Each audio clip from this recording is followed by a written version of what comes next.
Hi, this is John at the Historic Game Shop here to talk about Viking and Anglo-Saxon board games.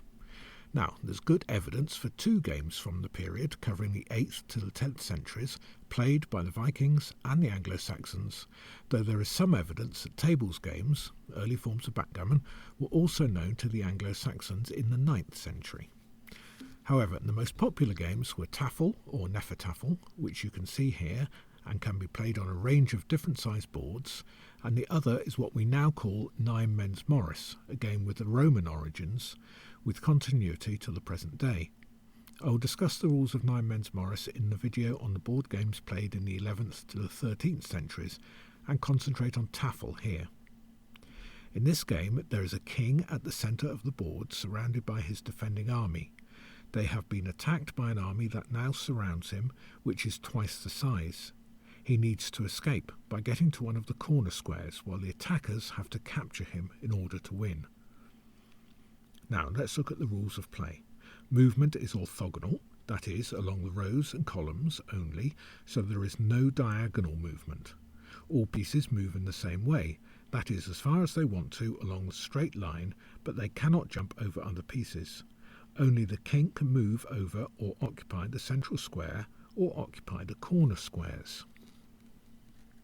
The king wins by getting to a corner square, but has to move several of his men out of the way in order to get there.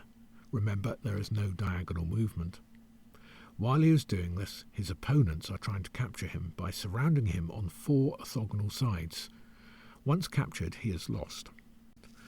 Foot soldiers, that is everyone but the king, can be captured by Custodial Capture, a method of capture probably borrowed from the Roman game of Ludus Latrunculorum. A man is captured if surrounded on 2 opposite orthogonal sides. Captured men are removed from the board. A man may move in between 2 others of the opposing side without being captured. That is, capture has to be active on behalf of the capturing side. Usually the king cannot take part in capture. Now let's look at some of the Tefl variants.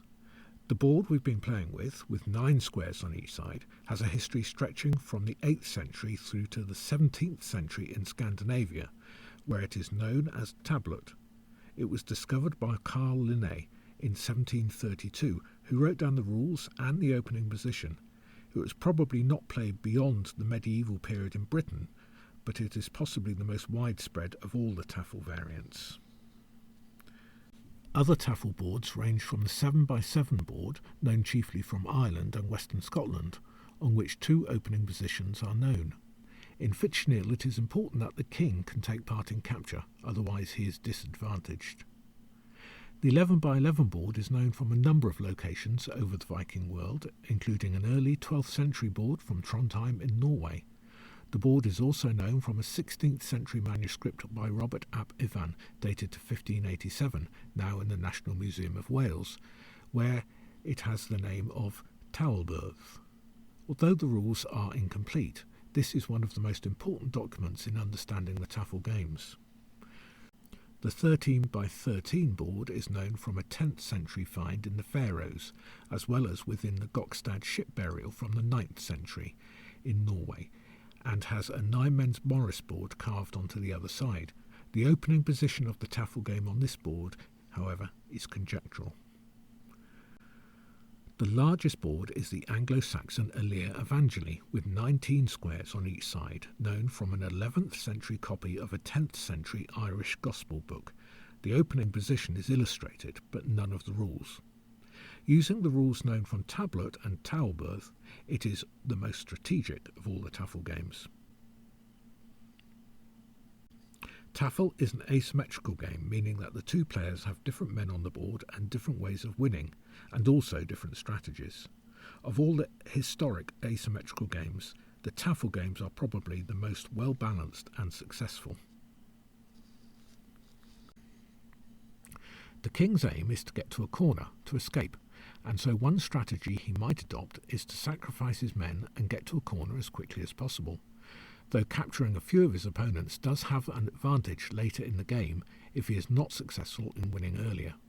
The attacker's strategy is often to attack and capture, though defending the corners can be part of the strategy earlier on in the game. Vikings and other earlier Iron Age peoples of Northern Europe also had dice, including long dice. Many different sizes and numbering systems appeared, but these are known from a number of Viking contexts. The long sides had the numbers 2, 3, 4 and 5, while the short square sides had a 1 and a 6 at either end. Their use is not known, not even whether they played any role in game playing. However, if they did, then the numbers 1 and 6 may well have had great significance, since it is very rare for these dice to fall on these numbers.